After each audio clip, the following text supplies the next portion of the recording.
Hey guys, happy Halloween! In today's episode, I have a really special guest with me today. Her name is Gillian Smith. Some of you may have seen her on this season of NBC's The Voice, season 24. She auditioned in front of the mega judges, Niall Horan, Gwen Stefani, I'm forgetting one.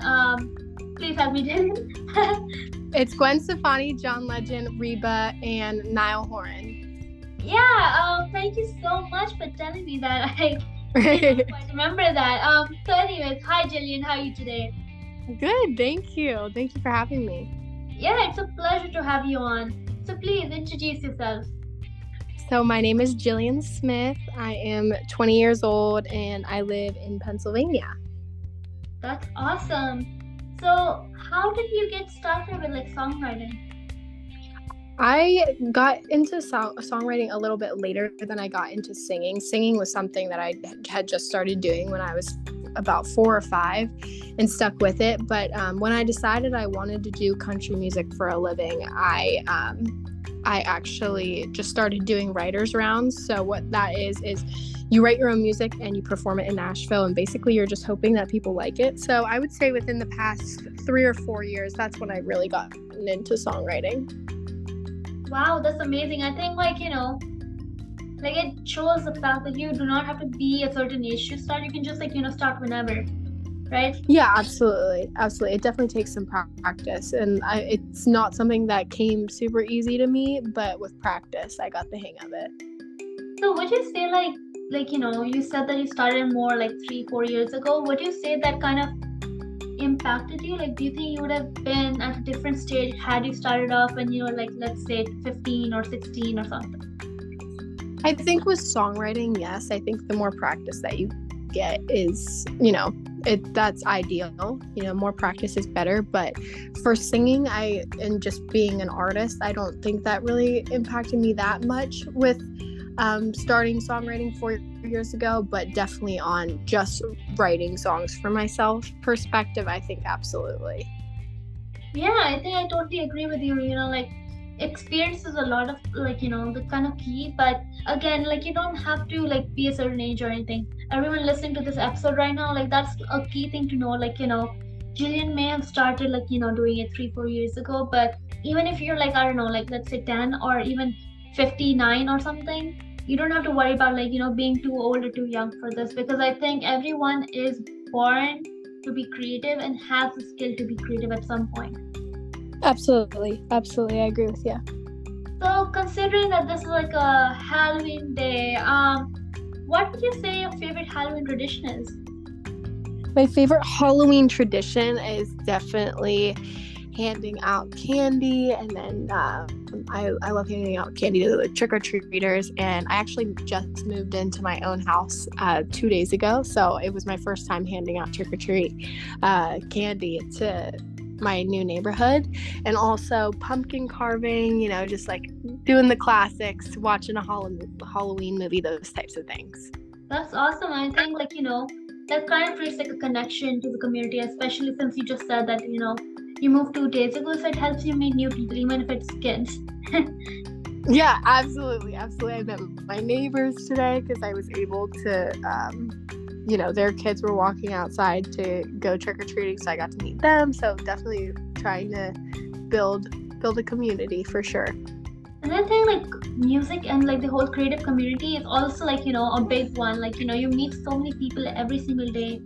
You meet so many people. It's just awesome. How much we get to meet people and mingle with them and create music, create work of creativity with them. It's just awesome. Yeah, absolutely. I've met some of my best friends, performing music, and being able to have that community has been super important for me. It's definitely one that I can reach out to whenever, I need somebody or advice. And The Voice was a huge part of helping me create that community, because I have a lot of great friends from this season.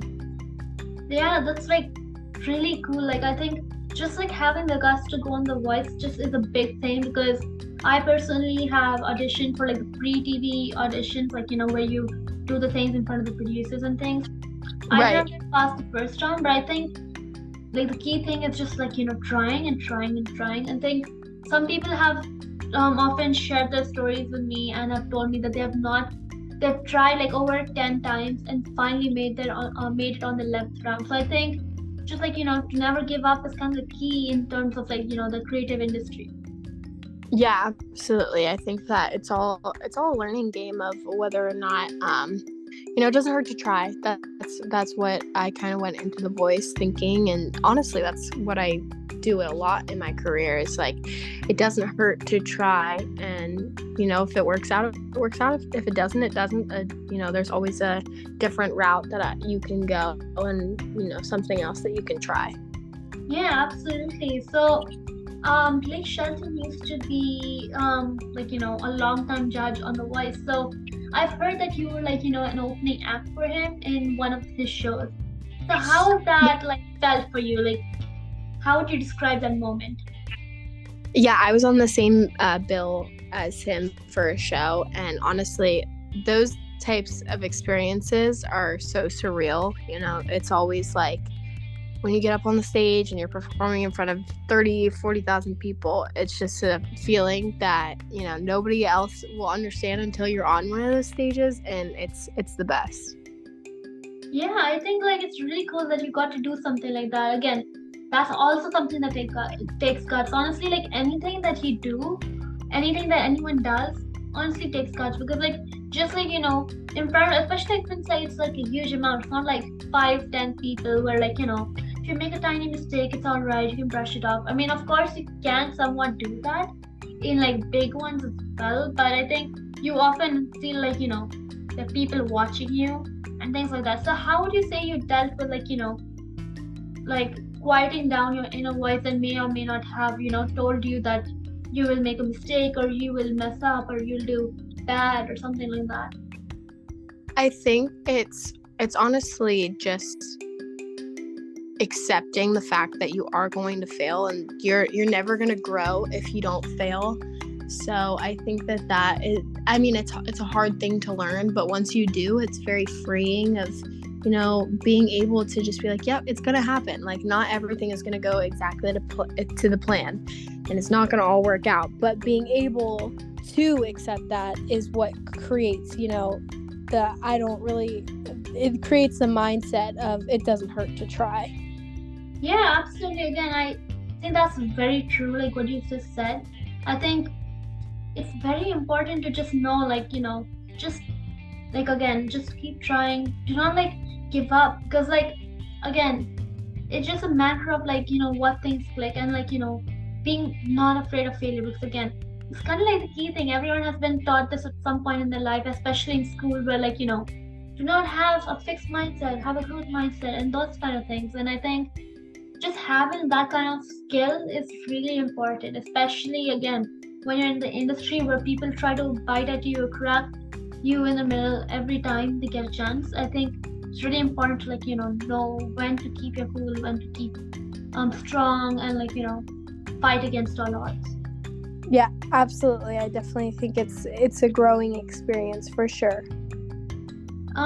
My last and final question for you is, I know you have been nominated for the Best Female Country Artist. How has that impacted you? By the way, congratulations on that. Thank you. I think it's definitely impacted my career on just solely based on wanting to, winning an award is a really good push to be like, I am doing a good job, and I am good at this career. Because I think when you have those failures, like we were talking about, it can get a little discouraging, but having those wins to back it up, it really helps. And it was an honor to even have been nominated, and it was great to win. Yeah, I think it's like, people who have been nominated for that awards are like Lainey Wilson and all those like Kelsey Ballerini, like the ones like you would often like think of country pop. But I think just having your name amongst them, even if you don't win, I think it's a very big thing. And it's just really, really fantastic and phenomenal that you actually got a chance to do that. Oh, well, thank you. Yeah, I can see so many great things in your future. Good luck with everything you do, and I'm looking forward to new music from you. Thank you so much. I appreciate it, and I appreciate you having me on your podcast. Thank you so much. This is the end of the episode, everyone. Once again, happy Halloween, and I'll see you on next week. Bye, guys.